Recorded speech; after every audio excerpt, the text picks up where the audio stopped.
Sampai dah dek.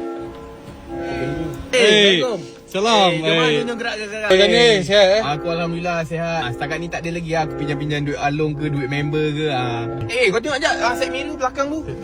Okey tak? Ada apa kena pasang? Tak ada, okey je man. Aku ada satu pot baik tu. Hari tu aku pergi kedai, aku jumpa baju ni. Lawa gila. Baju Tak gila. Dia sekali set dengan cap ni. Kau tengok cap ni. Kau tengok cap ni. Lawa siap. Ya tu. Style kan? Ni rambut raya ke kan? Weh, style lo. Okey, kau kena sikat ke tepi sini. Sini aja. Tengok macam pin. Aku dah adjust sikit Boleh aku tengok. Hari tu aku ada pergi Sabah. Best oi. Aku pergi sempurna. Biasa yang pergi banyak duit lah. Alhamdulillah rezeki aku. Tolong ambil tisu sekejap ya. Ambil tisu dalam ni Dalam tu. Aku sesama. Ni okey. Kau tolong buka sekejap. Aku tengah drive tu. Okey. Apa dia? Tas senggo aku. Tas senggo kat belakang Tolong ambil sekejap tas senggo. Apa kat ni man? Dompet aku ada tas senggo. Tolong bawa keluar sekejap. Tas senggo. Okey. Kau nak tukar radio tukar lah. Boleh. Kalau lagu-lagu boleh bluetooth lah. Boleh.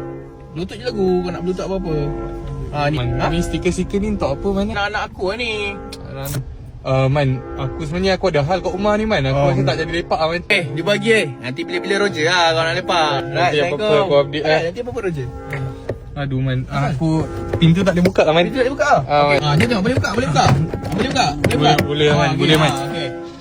Ya man, sebenarnya man. Apa benda tu man? Inilah Brothers Label Printer. Aku nak bayar hutang kat kau kan. Oh ya, kau nak bayar ke? Alhamdulillah. Terima kasih weh, kau ingat Aku jarang jumpa member yang ingat tau. Aku saja je nak test mesin baru aku beli ni. Boleh print label. Lepas kau print, kau letak dekat barang-barang kau supaya kau ingat. Kau boleh custom sendiri tau, kau nak label macam mana. Dalam ni, dia siap ada template yang ada design dia sendiri. Dia ada beratus simbol dengan art dalam ni. Kalau kau nak tambah gambar ke, logo ke kan, barcode pun boleh. Nak buat stiker ke apa, function tu. Tahu kau sebenarnya nak beli aku kan man. Tak adalah, mana ada. Tapi kalau kau nak bayar tu Alhamdulillah, terima kasih tu. Aku bayar separuh dulu boleh tak? Kau memang